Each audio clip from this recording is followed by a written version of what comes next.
Em uma noite fria de inverno, sentados ao redor da acolhedora fogueira, os moradores da pequena vila remota compartilhavam histórias que faziam as espinhas se arrepiarem.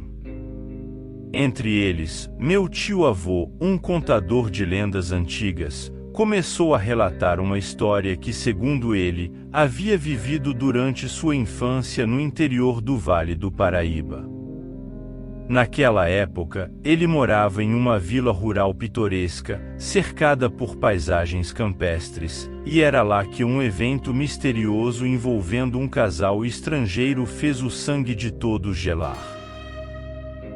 Meu tio-avô contou que aquele casal, cujos nomes eram Jonas e Michele, havia comprado um pedaço de bosque na região. O fato estranho era que eles cercaram toda a área e colocaram placas proibindo a entrada. Os moradores da vila ficaram perplexos com essa atitude, mas como todos valorizavam sua privacidade, não deram muita importância na época. O que mais incomodou os curiosos foi a reclusão do casal.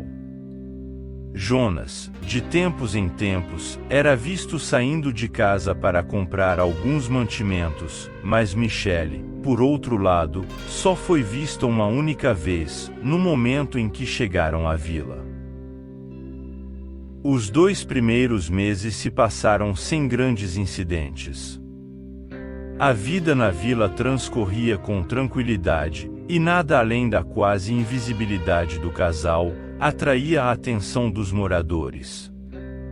No entanto, assim que esse período de calmaria chegou ao fim, uma série de eventos começou a inquietar a comunidade. Animais de estimação começaram a desaparecer misteriosamente, gatos, galinhas, pintinhos e patos sumiam sem deixar qualquer rastro. O que começou como pequenos furtos, logo se intensificou, atingindo animais maiores, como cães de caça, carneiros e bodes.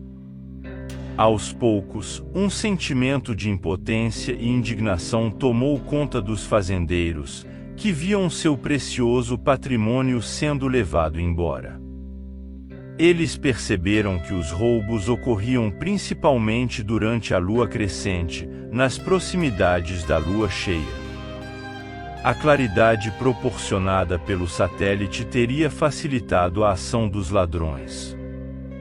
Entretanto, um fato intrigante era que os animais desapareciam sem deixar qualquer vestígio de violência, como se simplesmente evaporassem. Não havia manchas de sangue, nem sinais de luta. Era como se fossem roubados por alguma entidade invisível.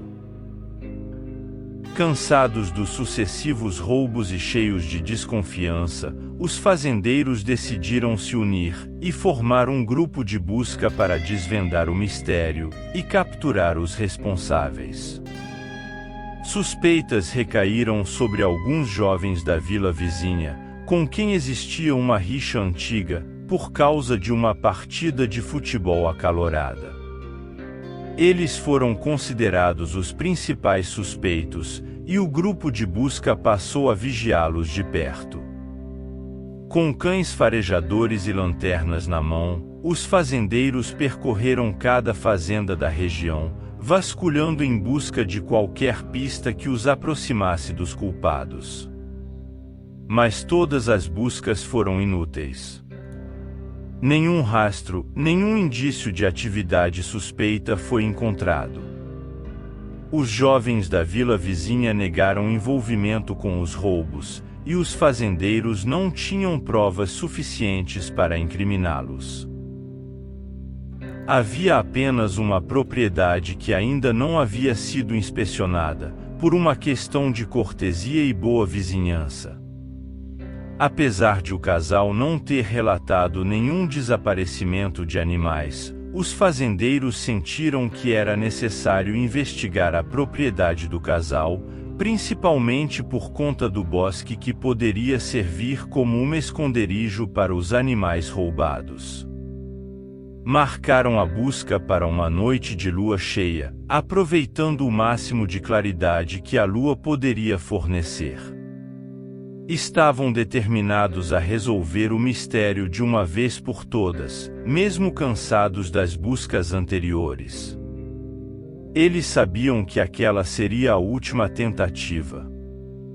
Chegou o dia tão aguardado. Os fazendeiros se dirigiram à propriedade do casal, onde encontraram um grande silêncio. Chamaram no portão, esperando uma resposta, mas nenhum sinal de vida. Acharam estranho, mas a escuridão da noite os impulsionou a avançar.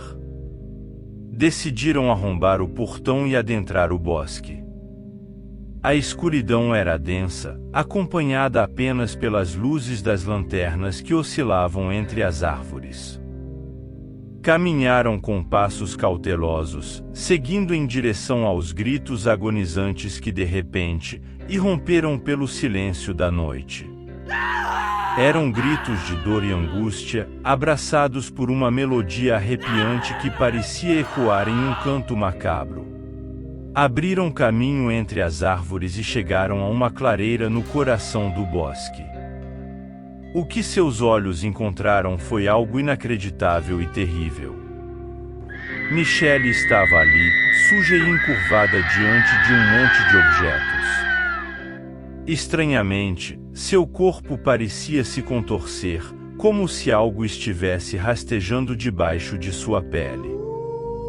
Pelos densos e arrepiantes despontavam por toda a sua forma, fazendo-a parecer uma fera da noite. Em suas mãos, segurava a cabeça ensanguentada de Jonas, seu marido. O que parecia lixo emaranhado, era na verdade, o corpo desfalecido de seu cônjuge.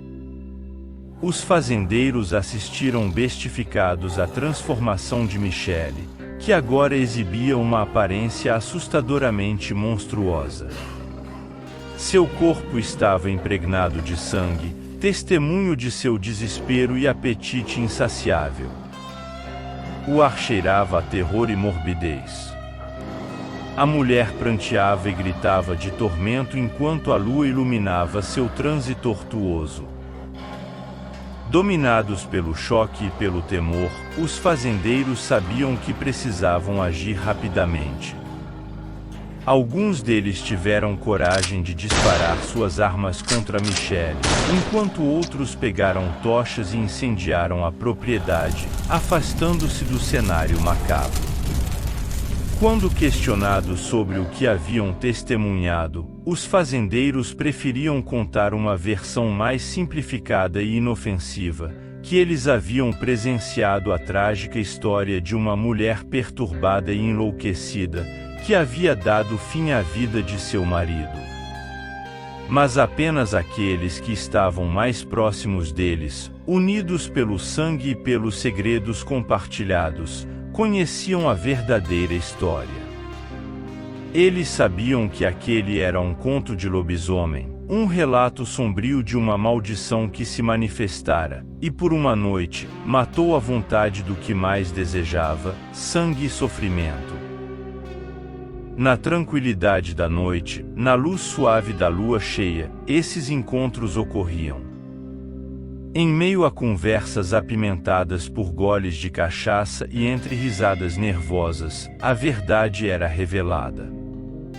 Afinal, ali não havia julgamentos, apenas o desejo coletivo de preservar a lenda que permeava a região.